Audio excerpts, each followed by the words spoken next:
one of the things that I see a lot with people that are trying to enter into this space is that all they know about are the big name companies, just the big wigs. And obviously NBC is like no shrimp fry. Like they're a big deal as well, but they're not a FANG, type of thing. And so oftentimes I find myself telling people like, hey, like don't get so caught up on just the flashy, company, because many times, depending on the company, like they're not gonna pay you industry standard because they're gonna feel as if, like, oh, we're this company. Like I'm thinking like Tesla. I have a friend of mine. He actually lives in this building, and he's a principal. He's a CTO at one company, but he's a principal developer. And Tesla reached out to him, and he ended up had an interview and talked over the phone. And once it got down to the money, it was mandatory. They said, oh, it's mandatory. We need you to move to Cali, and he said, okay, well, how much is the pay? And they were offering him, I think it was about $125K. And he was like, what? You had to go to Cali. Negative. And he's been in space for dang near a decade, and he's been killing it. Yeah. And so he showed me the emails, and this is before I was in tech. So mind you, I know you've been in this space for a minute. You've been killing it. So I'm gonna tell you how the rest of the world is when the rest of the world has to talk to like recruiters or hiring managers. Right. The rest of the world, when you talk to a recruiter or hiring manager, is basically yes, sir, master, yes, sir. Like what you want to get? What is? Yeah. So this was my first time seeing someone have like leverage, where he emailed them back and he basically broke it down, and he was not mincing words. He said, "You want me to do this and that?" He's like, "I'm at this level already, and you're offering me this to move there." And he said. He told them, he said, no, he said, you got to come and talk to me about at least, he said at least 175K. And mind you, this was 3-4 years ago.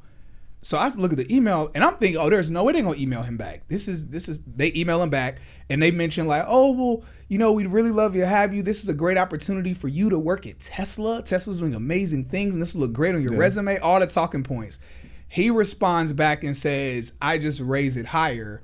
He said, don't email me back unless you're talking at least 200K. And I'm thinking the audacity on him to say that. Yeah. But then they emailed him back a week later and they were like, well, we could push it to 150K. And he didn't even respond. And I just remember seeing that. And I was thinking like on one end, like at the time I was more so shocked about the way he was able to kind of like handle the conversation to a degree.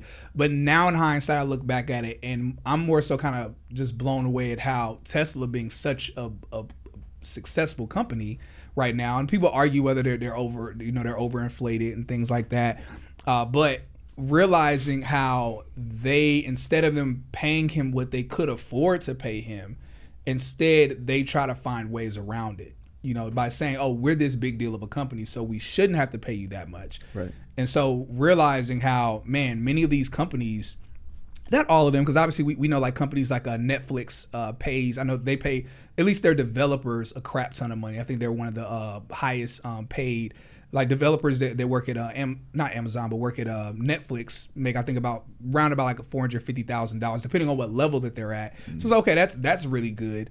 But realizing that there are larger tech companies out here that are trying to, I'm not gonna say play people, but find other ways to pay them without directly paying them. Yeah, that 400,000 is going to be total comp though. Okay. Yeah, your base might be about 200K. Yeah, maybe, but then you have again stock options, maybe a signing bonus, and signing bonuses can range from 5,000, 40,000, 50,000. Okay. Some companies will they get kind of creative in how they do that.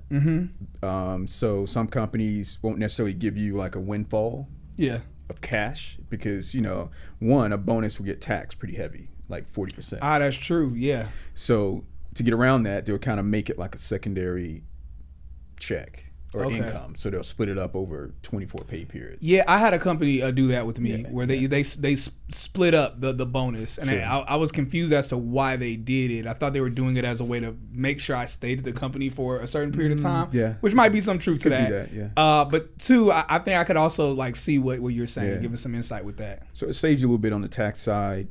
So you're basically bumping your income for 2 years or whatever that period is. So instead of 150, you might make 200K for 2 years. and then it'll go away year 3, back to 150. Man. Yeah, so be ready for it.